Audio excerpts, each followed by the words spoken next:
Welcome to the Influential Personal Brand Podcast. This is the place where we help mission-driven messengers just like you learn how to build and monetize your personal brand. My name is Rory Vaden, and I'm the co-founder of Brand Builders Group, a Hall of Fame speaker, and New York Times best-selling author.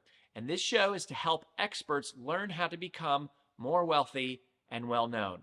I know you're going to love it. Thanks for being here. Let's get started. Welcome back to the Influential Personal Brand Podcast. I'm about to introduce you to a friend of mine that I've known for years, someone that I love and adore, I admire and respect in real life as a real entrepreneur. And you know, when I use that term real entrepreneur, I don't dish it out lightly. It means somebody who knows what they're doing in the world of business, not just the stuff that you see online, but offline, real relationships. Stephen Scoggins is who you're about to meet, and Stephen was homeless. He went from homeless to nine-figure entrepreneur. For those of you that are not math majors, 9 figures means $100 million a year in annual revenue. He was very, very close to that number, and he has had multiple exits in business. His brand is all about being unstoppable, both in your personal, your professional life. He's a spiritual giant, someone that I've come to respect. We've done some really important projects together, and I'm honored to have him on the show and excited for you to learn from him today. Stephen Scoggins, welcome, bro. Love you, bro, man. Thanks for the intro, dude. I appreciate you guys. It's been a minute, man. It's been a few years now. Dude, we have to talk about the last thing we did together because people don't know this. Ed Milet was something that he was someone who brought us together. And I don't even know if Ed knows this, but you know, when Ed brought us in to help him with his book launch, there were a lot of people that helped. Mm-hmm. And, you know, part of what was magical was Ed pre-sold 117,000 copies of his book. Yeah. And we were some of the team leading the strategy there. Mm-hmm. But what became legendary was we sold 35,634 books. I always ran up 36,000 in a single day. Mm-hmm. And we sold those books at an event that we had at your building. Yeah. And it was your butt on the line for all the AV and the technical. And that was like the last time that we really did something. That was like a few years ago already. Yeah. Yeah. Dude, you know what? Time really flies, man. But it was a great experience. I was telling somebody recently. I was like, I remember this time Rory calls me and says, "Hey, I got a client." I'm like, "Yeah, okay, cool."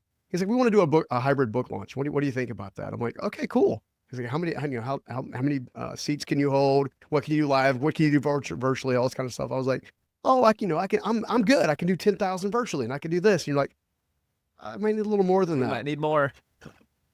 I remember the conversation that we had where I said, "Stephen, do you have a generator?" Yeah. And you were like, "No, we don't have a generator. Do you think we need one?" I knew that was going to come next. And I was like, I don't know. Imagine what would happen though to your reputation if the power went out at Ed Milet's event in your building. When Eric Thomas is on stage. And you were like, "All right, let's do it. I'm going to get a generator." Yeah. And then sure enough, we had a tornado jump over the building. A tornado. It jumped over the building. Knocks the power out at the building. Yeah. Eric Thomas is on stage. There's however many thousands watching. The whole place goes black. 10 seconds though. Not even 10 seconds. It was like less 3 seconds. Generator comes right back. We didn't even lose any live feed. That's how quick it happened. It was amazing, dude. So the way that you supported Ed, the way that you did something, you made him feel so special.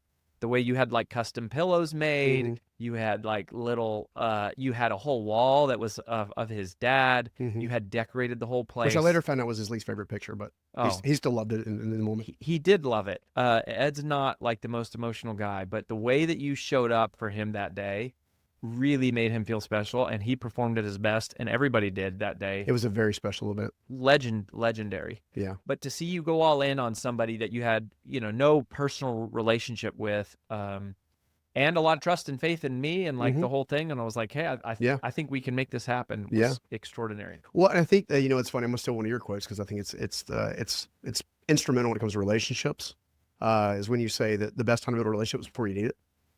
And you and I have been building a relationship. We were trying to help a lot of the personal brands you guys were representing and helping out, trying to get their footage created and all this kind of stuff. I'll never forget this. When AJ and I had the harebrained idea to put a program together, and I think she flew you to North Carolina, and you're like, "Am I here again?" kind of thing. I don't know. It's just really cool because that culminated in such a special day and such a special event. I remember at the end of the event, you and I giving each other this massive big hug. It's like and Ed was happy, which is great. But one thing I didn't share with you was the weeks leading up to the event specifically. God was talking a lot to me about Ed, a lot to me about Ed. And because obviously Ed already had a massive reputation, massive brand, already doing incredible work, kind of massive, Max Out Live or Max Out podcast, or Ed Milet show, with Max Out. And he, he'd had a lot of tremendous amount of success in a lot of different ways. Yes. And I kept praying. It's like, well, Rory brought this opportunity to me. How can I be the best steward of this? And part of the reason that we were able to have that picture of Ed and his dad up was because God told me that he was doing something special inside of Ed. And he asked me to show up, essentially, God asked me specifically to show up for Ed in a way that I would show up for my own father. Wow. So all the extra details, the color-coded macaroons, the pillows, I branded my entire building with color-coded macaroons. If you want to know the secret to selling 35,000 books in one day, color-coded macaroons. That's what it takes. I think it was a custom bobblehead you got, but that's me. But yeah, I mean, I've tried to always have a servant's heart in general. And when given an opportunity to serve and serve at scale, I never knew if or when my personal brand would ever really take off. And it was the greatest access to get to know some of the world's best speakers and thought leaders on the planet, because obviously Ed had shared the stage with them, get to know everybody as human beings. We had a Zoom room that kept having hiccups. I found out later that the Zoom room was trying to force an update. So Dean Gazio's is in the back. He's like, well, just kick him out of this room, move him to this room. Now, it happened to be the one that Ed Milet's wife was in. Yeah. So that was fun. But then having Marie Forleo and Jenna Kutcher sitting to my left and my right, they're like, Stephen, you don't understand. This event's going great. Yeah. Like, you're putting a lot of extra pressure on yourself. But I felt a responsibility to not prove my worth or prove myself, but instead give the audience the best opportunity to have the most impactful message that they may ever hear in their life. And so much of what you guys do at Brand Builders is giving that opportunity to the voices that need to be heard by the masses, the mission-driven messengers, as you guys call them. And I'd like to think I am one. You are.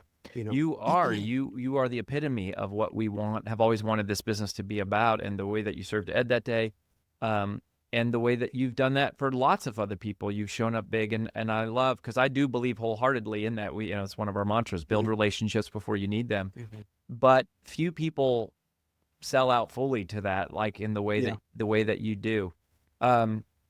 I want to talk about building a real business. Sure. Not that building a personal brand isn't a real business. It's becoming more and more real business. And there's like a lot of dollars and sophistication coming into this space.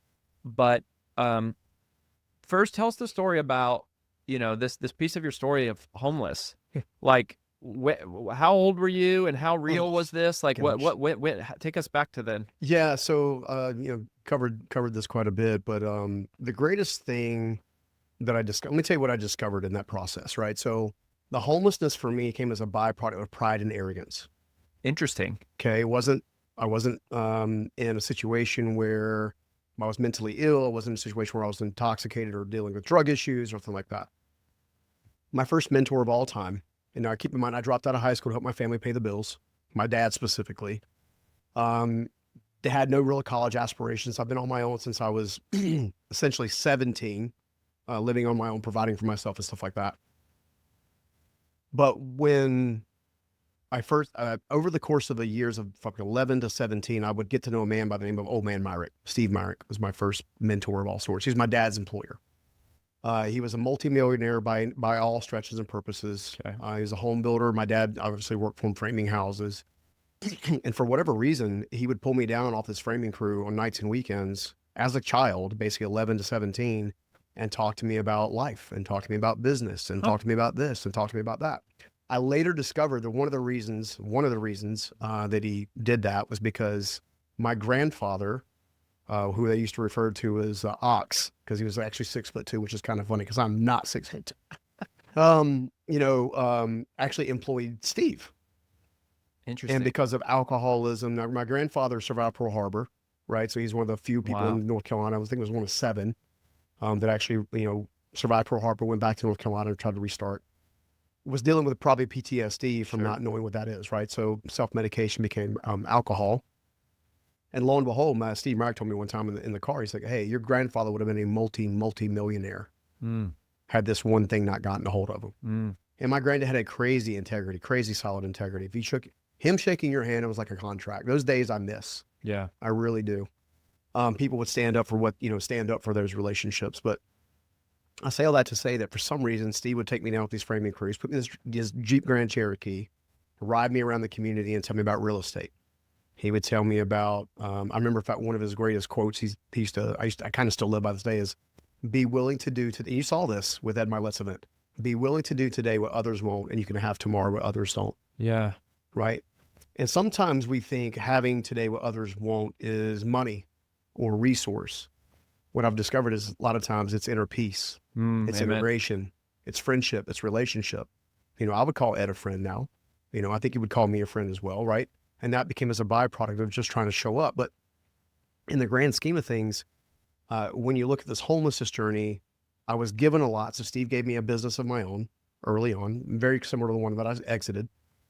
And he provided all the equipment I needed, all the vehicles. He provided the back office resources to help me, like handle accounting, all this. So he was stuff. like trying to groom you. He was into being an legitimately entrepreneur. trying to put me in business for myself. And part of that was thinking like a payback, pay it forward to your grandfather. Okay. Exactly. I would assume. So how old were you? When that took shape, I was probably around 18 and a half to 19 and some change. Okay. So how do you go from that to like living on the streets? Again, it's arrogant. So I go from making hardly any money, 11, 12 bucks an hour, which was, late 90s, wasn't terrible money, but it wasn't great money. I was still very much blue collar work, Sure. right? Which I admire still to this day. But in that grand scheme of things, when he comes to me this opportunity, I go from making that kind of money to making close to six figures. So $100,000+ a year in annual income based on the work he was now, which is in late 90s. Well, that's a lot. That's a lot, especially young, early 20s. That's a lot of money. Yep. And, you and I did a podcast a number of years ago, a virtual one. I think it was we were coming out of COVID, where you asked me, why didn't you start speaking? And this has always hung with me because if you go back and watch the podcast, like there's a spiritual moment that happens between the two of us. And I realized that I think I articulated, I was like, well, I think I was trying to, and you see me on the podcast, like, it's like an epiphany. It's like, I was trying to decide if I was worthy of a voice. Right. So almost everything that I've chased in my life or forced into existence has been a byproduct of trying to choose or trying to prove my worth to other people.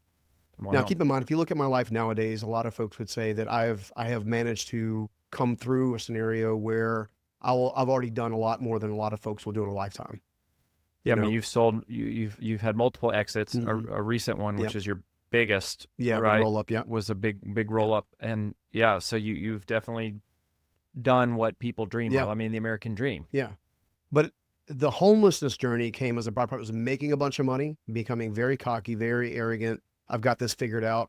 I had something to prove to all the people who told me I was going to be a failure when I dropped out of high school. Yeah. That was, I think at the end of the day. You had a big chip on your shoulder. A big chip on my shoulder. My father came to me and lost his business, a few years earlier and said, hey, Scoggins, don't get ahead, they get by. Like all these life lies, all these things that I think a lot of times that we're all navigating and trying to work through. And I find that a lot of entrepreneurs share two things in common historically, especially early days. Number one, they all think they should be further ahead than they actually are. Even today, I'm like, I should be doing this. I told this to someone the other day. I was like, I feel behind constantly. And I have felt that way since I was in 8th grade. Yeah. Like I always feel like I'm so far behind. Yeah. Well, and I think that's, it's into, before I mention the next comment, the second thing that we all deal with, that we all have in common, is we're all in some way, shape, or form chasing an admiration or worth issue. Sometimes it's a lack of a parent that wasn't there that could have affirmed us early on. There's always a sense, there's always an undercurrent, right? And I think it's one of the things why the reasons I'm so adamant that hustle culture as we know it must die. Right. So this ability to think, if you just take activity, if you just produce enough activity, that great things are going to happen. What I've discovered is, and I'm sure we'll get a chance to talk about this when I get you and AJ on, is, especially as it relates to monetizing personal brands, is most of them never monetize. and they never monetize because of the same reason a lot of businesses struggle to get through the $1 million ceiling, which is they don't have alignment. Their values, their mission, their vision. It's one thing brand builders has always been really, really good at. You guys have been very aligned since I've was introduced to brand builders a number of years ago. Even before, I mean, we were friends before that, but when you launched this business with AJ, and this inner alignment actually covers a lot of different things. So a lot of business owners, and I know I've diverged a little bit from the homeless story, but I think I want to give a indication of what I learned in that journey from there to there, because I think I'm more grounded, more regulated, more authentic, more sincere, more centered than I've ever been in my life. And it's taken numerous crushings. I call them life gates. So you go through a life gate. There's a lot of tension, a lot of pressure, a lot of pressure, a lot of pressure. Go through the life gate, you come out the other side, right? Well, they say in business that, there's 5 major reasons that tend to alternate every year after year why businesses fail. Lack of funding, lack of leadership, product market fit, marketing. There's the stuff, right? And I've discovered this by osmosis, by just living my journey, by just living my life. I struggled as an entrepreneur at every single level. Well, it was just getting started, whether it's breaking through the $1 million ceiling, but $10 million ceiling, $50 million ceiling and beyond. It came down to arrogance, ignorance, impatience, insecurity, and fear. When an entrepreneur can tap into understanding those emotional areas of their life and really begin to be self-aware of those areas. What do you call these? Something, the 5 I call them the 5 constraints. constraints. Because if you think about it, there's things like, all right, you take your neck, for example. Like your neck, for example, you're breathing air, it feels great, in through your nose, out through your mouth, going down your lungs, coming back out, right? But the moment something goes to constrict your throat or block your airway, right? Labored breathing, hardly able to breathe, possibility of passing out, all this kind of stuff. A business is no different, right? In that if you can't get your arms around making sure the lifeblood of your business, that your core values, your mission, your alignment, who you are as a leader, your personality traits, your own self-awareness, if you can't understand what's driving you to make the decisions, you can't really change the decisions you're making, right? So almost every dumb decision, I've made a few, I've been through embezzlement, I've been through all kinds of stuff in my business journey, came down to being emotionally dysregulated. Interesting. And that started right away. It started by the trigger of the homeless journey, which is why I brought it up. It's like, that was the moment that you go back to a moment of scarcity, that if you can't unlock that moment of scarcity and deal with it, you'll prevent you from moving forward. So let's talk about these constraints. So, before we get to the constraints, I want to come back to the hustle culture thing. Sure. Because I know this has been like a pendulum where it was like, hey, work hard and hustle. And, Gary Vaynerchuk, I remember reading in his book, Crush It, that said, work until your eyeballs bleed. And then, there's been this like anti-hustle culture. Mm-hmm. And now it's been like real trendy to be like anti-hustle culture. Yep. And yet I don't know a single, ultra successful person that has not hustled hard for a long time. Yeah. So you're sitting here telling me anti-hustle culture as we know it today. So I want you to bring some clarity to that conversation, because I know you've worked your butt off. There's no question about that. Yeah. So how do you find the balance between like, there's an amount of hard work that goes into this, but that's not the same as hustle culture? Yeah. So if you take hustle culture in today's terms, when I'm phrasing hustle culture, it's not the inability to have diligence and focus, right? It's the ability to just take random activity, wake up at 4 a.m. without a real clear path of why you're waking up at 4 a.m. When I wake up that early, I'm going into you and I talked about this downstairs a little bit, a journal session or a prayer and meditation. There's an intent behind what I'm doing. And I'm finding a lot of entrepreneurs are just waking up and just jumping into their day. They're not spending any time being more self-aware of themselves and digging into things. Okay. So when I say hustle culture, I mean hustling from the sheer aspect of just literally just doing. Like you're disconnected from your purpose. You're disconnected from your purpose. You're oftentimes disconnected from your family. And 9 times out of 10, you're disconnected from yourself. In almost every situation I've seen where you've got a thought leader, not a thought leader, but a leader in general, who's got a business that hasn't broken through the 7-figure ceiling, let alone the 8-figure ceiling. In almost every case, it's actually the leader. It's actually the person that has to change their behavior pattern and the thought patterns. Sometimes it's limiting beliefs.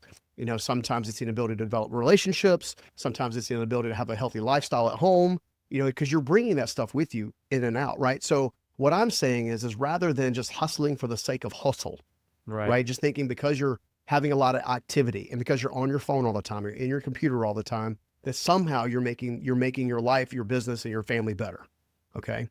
What I believe differently is I believe alignment is the answer. I believe as soon as you get aligned, your income and everything else will follow, right? Brand Builders Group is a perfect example of a business that, as long as I've ever known it, has been very aligned with what the mission was to begin with. The term mission-driven messengers has been there since I was introduced to Brand Builders. Yeah, you were one of our first clients. Yeah, absolutely. I mean, early. Yeah. And it was because it was so clear, the methodology, even wealthy and well-known. Like, I'm super excited about it because I know the secrets that are in that book. Well, I don't even know all of them, but I know a lot of them because I've had a chance to spend time with you guys. And the reality is it's just that alignment has allowed your business to scale exponentially in a very short window of time, right?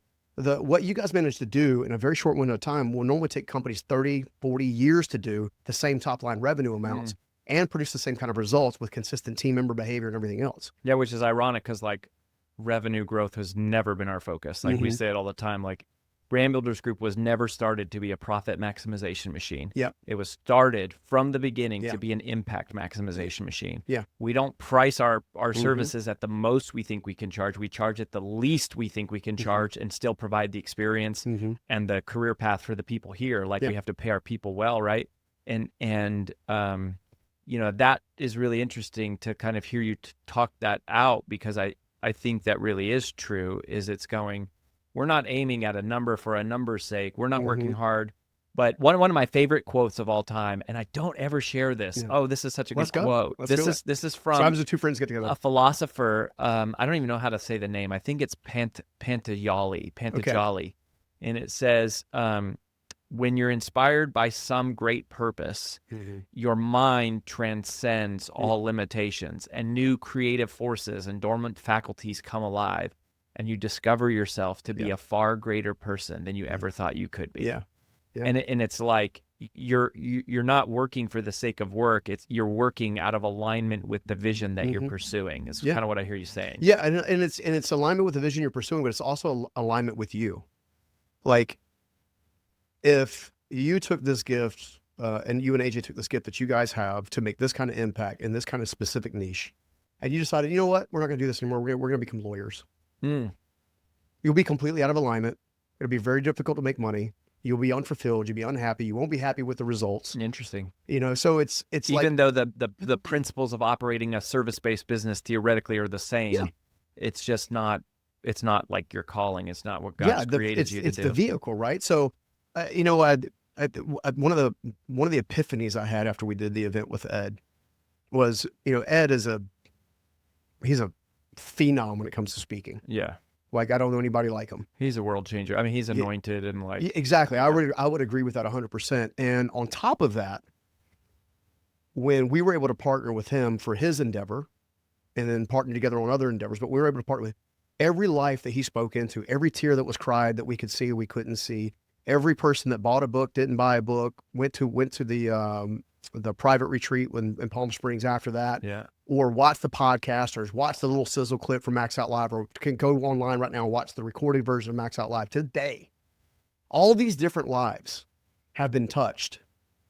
And because we were both operating in alignment with our unique skill sets to aid someone else who has their own mission and stuff like that, we get to play an active role in the kingdom building, if you will, that happened there. Yeah. So we got to give a shout out to Daniel and to Pete, because it was an all-star team of people coming together. And then, you know, obviously it was Ed. Like, but to your point, it's like everyone there were so many people rallying. It was a special event behind Ed's leadership, and like we all get to have a piece of the impact that Ed has made. Yeah. So you take alignment and you take focused intensity. So focused intensity is different than hustle, to me. Okay. To me, hustle can be described as nervous energy. Yeah, because this is my question: is what's the difference between hustle culture and proper hard work? And that's what you're saying right now. Yeah, priorities. So when you're able to articulate what your number one priority is, you can now set the dominoes up in your favor. Okay. Again, I'm teaching you. I'm sharing things that you already know. No, but what's the term that you said? I like intentional or focused intensity. Focused intensity. Yeah, focused intensity. So I as you know, I travel and speak. I'm hoping to get more out there this year. I took a year and a half off after the exit to just recalibrate and whatnot. but I did an event. It was probably 3 years ago, and it was the first time I ever brought some of my construction background on stage. So I come out on stage, I got a nice big cinder block, right? It's 4 inches thick, 8 inches or 8 inches wide, 12 inches deep. Cool. Yeah. It feels tough. Yeah, it was tough. And I come out and I've got my tool belt on my shoulder because, I started the company that I exited with a nail and a hammer, basically, right? I love this. And so I come out on stage, I've got the thing on I'm talking about the tools you use are, very helpful. I said, but most people don't understand that focused intensity is what makes you unstoppable, right? So I take the hammer out and I'm starting to hit the block in different areas on the block, right? And sure, there's little chips flying off and little sparks and whatever. And I was like, but I'm not breaking through it. It reminds me a lot of your Sheehan's wall, right? Yeah. And it's really interesting because Sheehan's wall is a direct representation of this brick. I hit this block 3 times in the same exact point, 3 times, and the thing shatters in 2. Wow. Right? And to me, that's the principle of focused intensity. You and AJ teach this with Brand Builders Group as when it comes to, in order for you to really make an impact, we have to help you understand what your niche is so you become notable for it, right? It's that same principle applies to every business. It may not even be becoming notable. It's just like, okay, what is the number one thing I need to focus on right now to get the greatest lift? And my experience has been 6-figure entrepreneurs aren't thinking that way. 7-figure entrepreneurs oftentimes will stumble into it, right? But then when they could go from 7 to 8, they don't realize from 7, you're all about earning and trying to get the thing like really kind of established. And 8, it's all about compounding. One of the principles I learned from you and Take the Stairs is compounding your time. Like for every hour that I devote to a podcast, I'm hoping to pick up 4 hours of impact or 4 hours of productivity that's the focused intensity approach, right? So it's like wake up on purpose. If you want to wake up at 4 a.m., great, wake up at 4 a.m. If you want to wake up at 6, wake up at 6, but be intentional about it. I love what you said there about, what's the difference between a 7-figure entrepreneur and an 8-figure entrepreneur? And I think that's where the biggest leap happens, because you can get to 7 figures, even multi 7 figures, through sheer hustle, through just red line, hard work, no quit, do it all yourself, figure it all out. But you can't get to 8 figures like that. You can't grow. Like, no business will outgrow the strength of its systems. The only way to get to 8 figures the leader is you have to develop the people, develop the processes, and develop the product. And it's namely the leader, right? To go, what got you to multi 7 figures as a producer won't get you to 8 figures as a leader. You have to become a different person. And there's so few 8-figure personal brands. And I think that's part of it is going, you can build a multi 7-figure business as a personal brand, like through your charisma and you're amazing. But like, to get to 8 figures, you have to have people and processes and systems. And it's almost counterintuitive to a lot of personal brands who are just like, they're kind of flying on charisma. But you have to become a real leader to get to 8 figures. Yeah. And you also have to understand business basics. So, I believe there's 5 stages of a business or 5 seasons. You got the startup phase, right? You and I have been there. Millions of other entrepreneurs have been there. Yep. Exciting, but disorganized. Very disorganized. You're taking advantage of every opportunity. You're weighing risk later a lot of times. You very much are in hustle, right? You're just trying to make something happen, right? Surviving. I describe that phase as you're being chased by a bear. And it's like, and people are like, well, your shoe's untied. And you're like, but you're in startup mode. Like, it doesn't matter. Like, your shoe's untied, your pants are half falling off. Like, you cannot stop you're just running. Like, you're being chased by a bear. Like, hopefully you get ahead to where you can stop and tie your shoe. But like, the survival mode of the startup is it's a flat out sprint. So I agree with you. That's like straight up hustle. What's after that? Testing, right? So now you got something that's working. I was very fortunate to experience some of this when we got introduced with Brand Builders Group a number of years ago, because it was like COVID, right? It had just happened, and we're like doing live events on Zoom and just being, I call it pivot to it becomes possible. Like you're pivoting, but wait, say that again. Pivot to what becomes possible. Pivot to what becomes possible. Yeah, because in the testing phase, you're seeing things that work, you're seeing things that don't work. Yeah, we're having to come up with new ways that things that are working.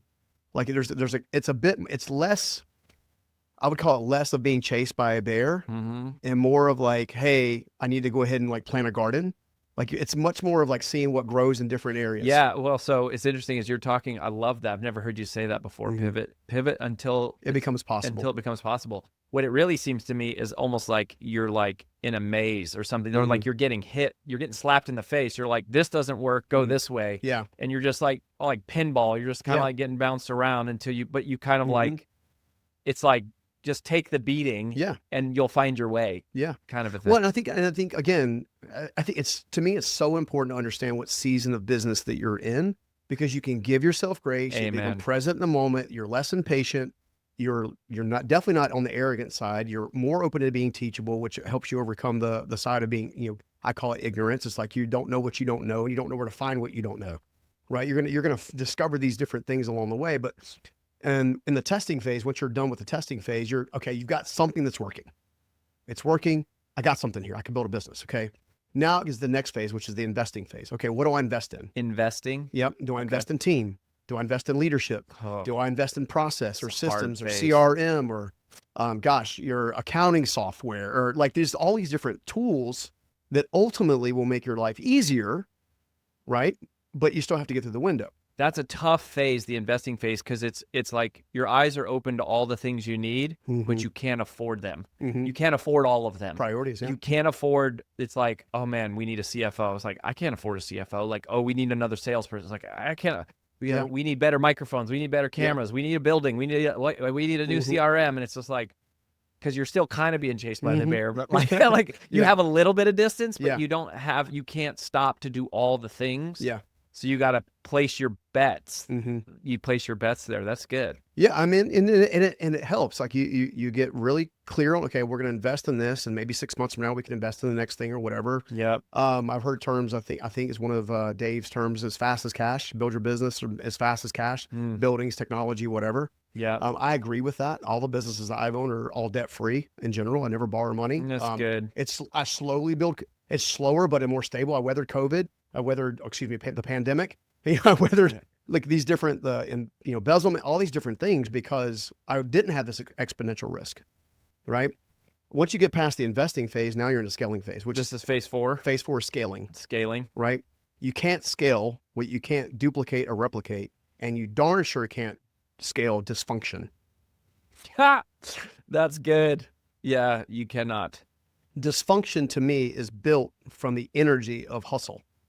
Which is usually connected to the entrepreneur. Exactly, because what's happening is they're not responding constantly, they're reacting constantly. Okay. So therefore, the thing that they're trying to solve in the moment, in the time, without taking a moment to breathe, make a data-driven decision, is going to cause them 4 more problems. And then they wonder why they're constantly putting out fires. Here is the most sobering thought as an entrepreneur to me that I've ever had to come to grips with. Our business is a reflection of me. Mm-hmm. Like our business is a reflection of my internal thoughts. Exactly. So it's like, if my business is chaos, it's because I'm chaotic. Mm-hmm. Like if we're helter skelter and and you go like, I don't know how literally true it is, but gosh, I think it's pretty literally true. Yeah. And you go, everything that drives you nuts about your business is an external reflection of your internal paradigm and mindset of like what's going on in your own head. 1,000%. And again, that's why I guess I'm trying to be a bit of an evangelist of discovering alignment.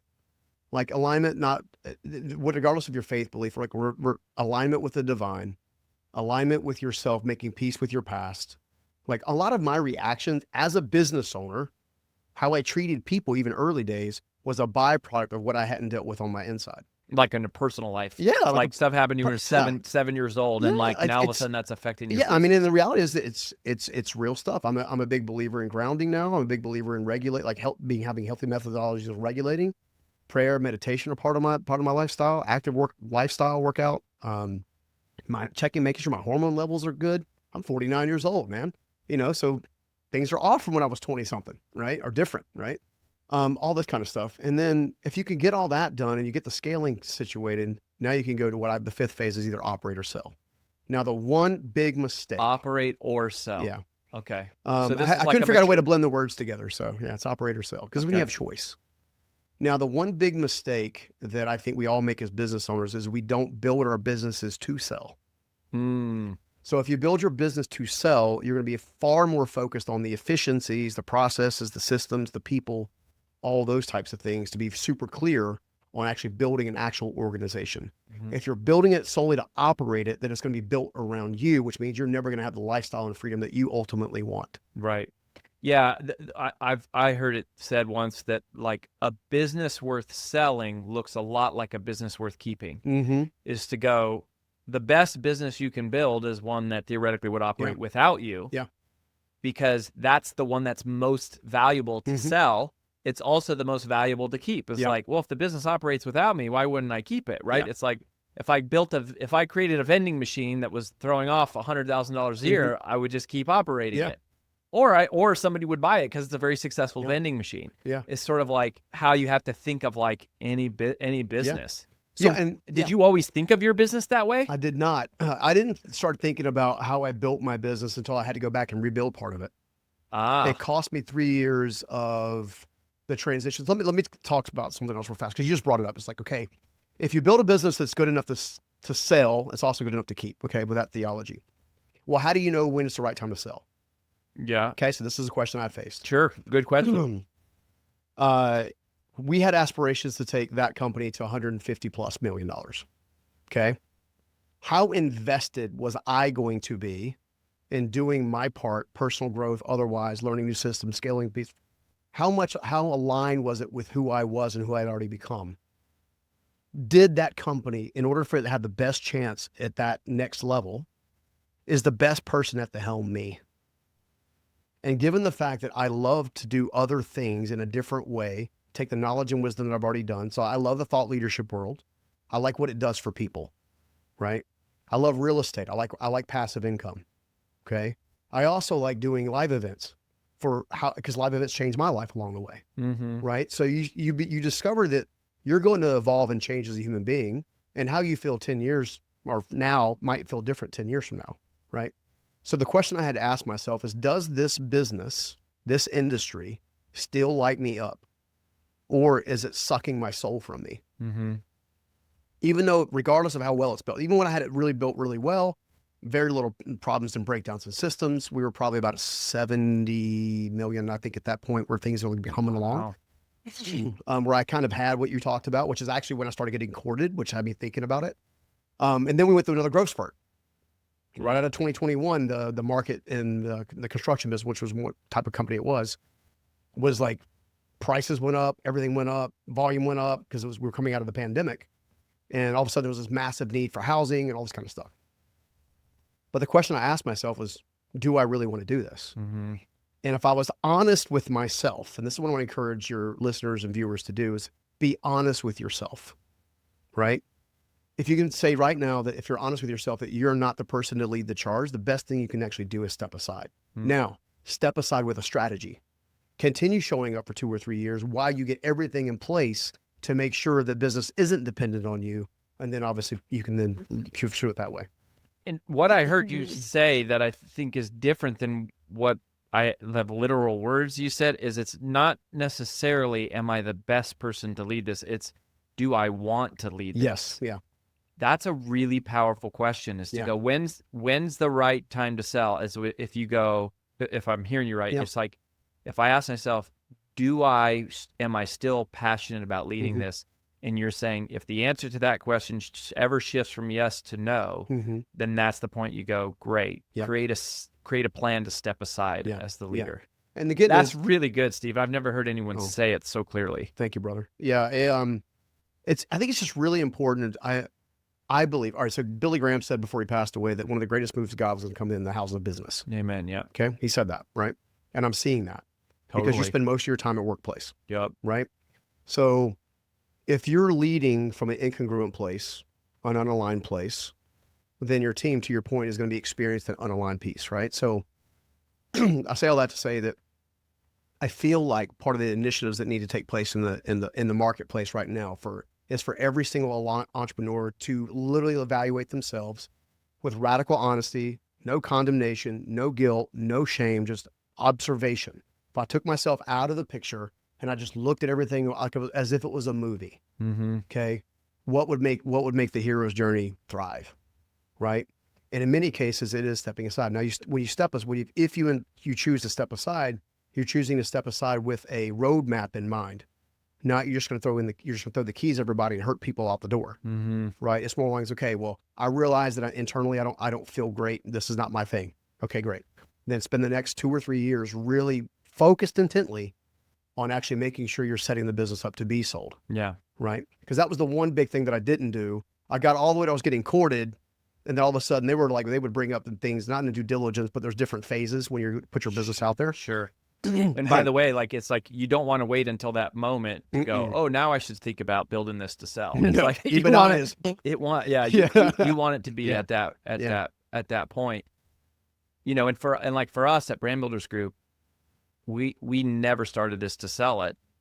And what happens when Rory and AJ no longer exist? Right. See, we've already been courted by people to buy it because of just the database alone of like the cell phone numbers of the people that are our clients is like worth a lot of money. But the thing for us is to go, what happens when something happens to us? Yeah. Right. And going like, okay, if this is really God's company, if we're really hearing God say, help my people be heard, and it's like, what happens? Yeah. Something happens to us, whether that's tomorrow or if it's 100 years, like, you got to think about that now. Yeah. So even if you're like, this is my life's work and this is my passion and my calling, it is all those things for us. Yeah. But it's like even more so to go like, great, this is all going to die when you die if you don't set up a real business to operate without you. Yeah. It's another reason why I think it's important because when you look at personal brands in general, right? You mentioned you can get to a certain extent just on charisma, right? Well, you typically have a family in play, extended family, family at the home or whatever that would be impacted in the event that you were no longer here or there to produce. Okay. Which is another reason why almost everything that I think about nowadays is about how do I create a legacy, not a legacy that brags about me, but a legacy that I'm proud of because it basically helps others be free. Right. So as I've been thinking about this more and more, I realized I need to be the most aligned, most grounded, most regulated, most just present Stephen I can be. I don't need to be trapped in trying to make things happen or force things to happen. I need to actually open my hands and actually say, okay, God, what do you want me to do? What were the 5 constraints again? Constraints again: arrogance, ignorance, impatience, insecurity, and fear. Yeah. So basically, it's like I don't want to be any of those 5. Basically, and if you'll do just some daily basic work, even somatic work. I mean, I've done a lot of somatic work the last 2 years, and it's worked wonders. I actually had more success with that than I did with traditional therapy models. Let me come back to something real fast. So you've got the 5 constraints. Essentially, you have 5 seasons. And then, well, how do you evolve? Okay, so every business has a life cycle. So 0 to 1 million, 1 million to 10, 10 to 50 is typically about the next big jump. 50 to 100 is the next big jump, from what I've seen. Okay, well, how do you evolve? Well, I've been thinking about this for the last probably 2 years. Okay, what is it that has to be retooled and looked at continually, regularly, on a regular basis? And what I've discovered is there's actually yet another 5, right? I call them the 5 drivers. Now, these drivers are in every business. Doesn't matter what industry, doesn't matter what you're trying to build. But essentially the drivers are very simply ideation. So that is you creating the business out of thin air. Okay. Mission, vision, core values, what you stand for, what you stand against, roles, responsibilities, key team, impact you want to make, how you plan to make it, how you plan to measure it. All of those kind of fall in the ideation bucket. Brand goes in the ideation bucket. Ideal client persona goes in the ideation bucket. Like, it's really the what and why is this business going to exist? Once that's dialed in, then you have what's something that you and your team have always been really exceptional at, which is sales. Okay. So how, what, when, where, why are we going to sell? Are we going to sell books? Are we going to sell podcasts or endorsements or a product, a good, or service? Okay. Well, now we know what we're going to sell. Okay. Well, is it going to go door to door? Is it going to go through phone calls? Is it going to go through a website? Like, I call it who, what, when, where. Like, it's like, just kind of like really thinking through your business, saying, okay, who, what, when, where, right? Well, then you go to fulfillment. Okay. Well, how are you going to deliver that product with excellence right? That adds to your reputation long term, right? And then helps you build and stuff like that, which is another reason I love brand builders. I like how you guys build, which is why I call my podcast Build, I think, because I like how things are built. And then the fourth one gets a lot of people in trouble, which is finance. Cash comes in, have no idea how it's coming in, have no idea how it's going out. Yeah. Cash flow kills businesses left and right. It's it's funny that particular cog in the wheel, when I look at it, was a major cog for me. It's how I got in. That's how I was able to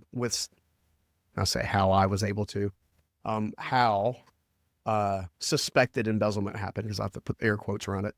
Because I couldn't read my own numbers. I wasn't tracking my own numbers, but yet other people in the business could, right? So you open yourself up to that. I've seen people do really great at sales, do really great at fulfillment, bring a lot of money in, and have a lot of money go out because they're not watching their expenses. I was talking to Sean. Doesn't matter how much you make, you can always outspend it. Like, yeah.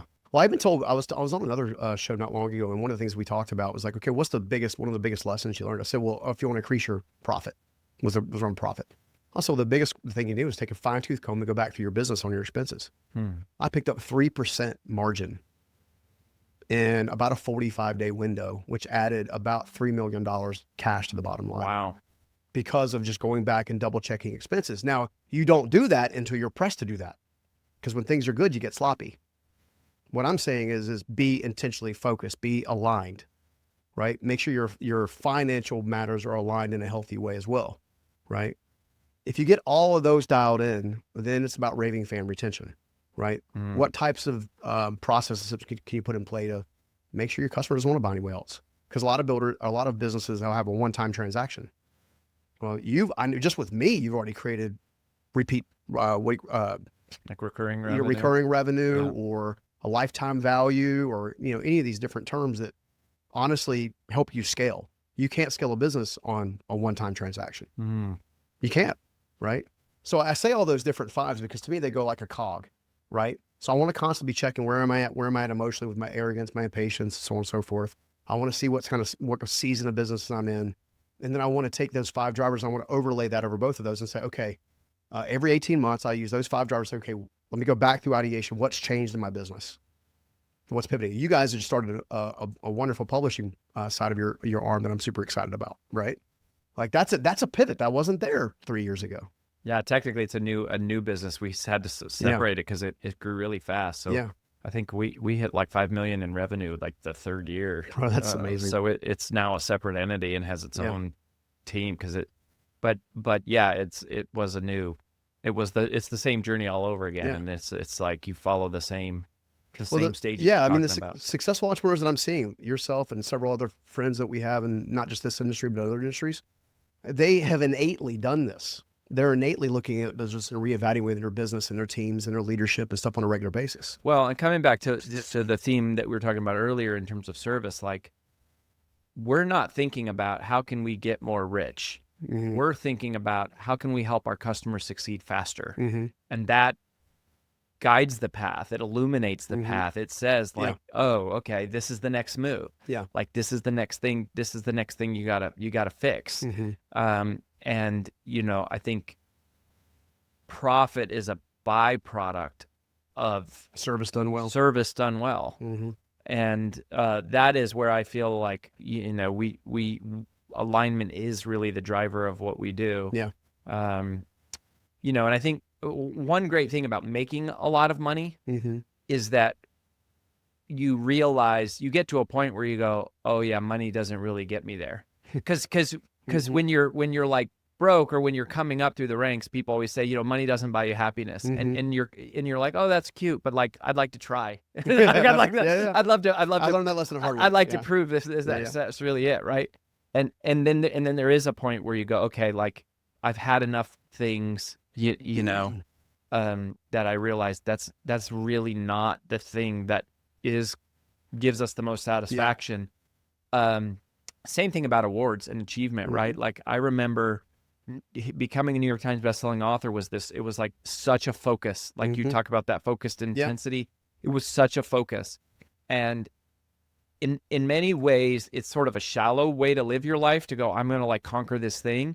But the powerful part of it was that once I got that, Mhm. it really put that to bed for me, where it was Yeah. like, I'm no longer after a title to prove my worth. Mhm. I can legit like let go Yeah. and just be focused on service. Yeah. And that's a really great, beautiful part of like achieving some of those things. Yeah, and you know, again, I was sharing this again with somebody else because there's a bit of a, it's not a juxtaposition. I don't know why that word stuck in my head for recently, but there's this element of wealth being evil sometimes. Mm-hmm. And I remember hearing that growing up a lot. It's like the rich people were evil, but then I noticed that we were always borrowing money from people that had the money to borrow from. Mm-hmm. So I said, okay, well, but they're not evil. The people I know that are doing this aren't evil. In fact, they're very generous or actively giving and stuff like that. So I'm a big believer in creating overflow, right? Yeah. And if you serve well, you'll profit well. If you profit well, you can overflow well, Yes. right? And you might do it in church. You might do it on the person passing on the street. And there's any number of ways that you can do that, But at the end of the day, one of the things that I'm really adamant about is making sure that what you're doing matters. Like it really matters. So I'll give you an example. I'll share with you, I think downstairs that, I had exited, right? And it did well enough where I can choose to do what I want to do with my time, talent, and resources. It's amazing. Okay. So not necessarily F money, like, where it's like the world, whatever. I've got a couple of friends that did quite well and buying jets and islands Yeah, and whatever. yeah. Yeah. which ironically is a thing. I'll come back to that in a second. And in a home, beautiful home, could travel, do all the things, right? And yet I was my least happy, my least fulfilled. Contrast that to showing up. And we'll go back to Ed's event for just a minute. Going back to Ed's event and showing up at that event, dude, I was lit up Mm-hmm. because I knew I was part of something bigger. Mm-hmm. And it was just. So every time I'm in an act of service, I also feel like I'm in an act of obedience with the divine. Because I'm in an act of obedience with the divine, it's almost like I get supercharged downloads of love. Like, so the fulfillment that I'm chasing is not external, it's all internal. Okay. Now take that same mindset shift, right? I also realized that I don't have a problem with wealth. I don't have a problem with people having things. I don't have a problem that I have some things. What I would have a problem is if those things had me. I think at the end of the day is ultimately what I'm concerned about, right?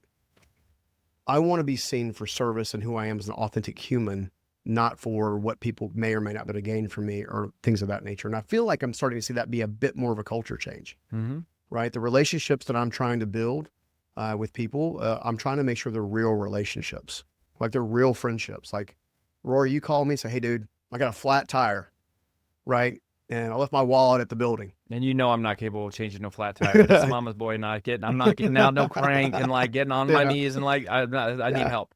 But if you made the phone call, I'd show up, and I'm, those are the sincere relationships. And I think your inner alignment to who you are as a person, as a business owner, is the gateway to basically everything that would ultimately fulfill your soul. Mm-hmm. And all the other things are bonuses. Yeah, I love that. If you orient that way, it works out. I think the big mistake that entrepreneurs make is they think, oh, if I conquer all the worldly things, I make the money and that'll bring me the alignment and the fulfillment. Mm-hmm. And it's the opposite, right? It's the exact opposite. Because when you go conquer those worldly things, you get more depressed because you're like, I just put everything I had into this, and I feel worse than when I started and had nothing. But when you orient your life in this alignment that you're talking about, and you go, I want to create something beautiful for the people around me out of gratitude for what I feel like I've been giving and the skills that God's blessed me with, and then there's some overflow there that flows to these other people. That's really powerful. This is a very spiritual thing. I believe there's a prayer called the Shema that like traditional Jewish, they pray this, and it's about this overflow. And I believe they engage in a ritual even these days, like on the Sabbath, on Friday evenings. Yeah. So where there's like an overflowing of the wine cup that's like, there's this prayer that God, there would be enough overflow that I'd be able to take care of the people around me.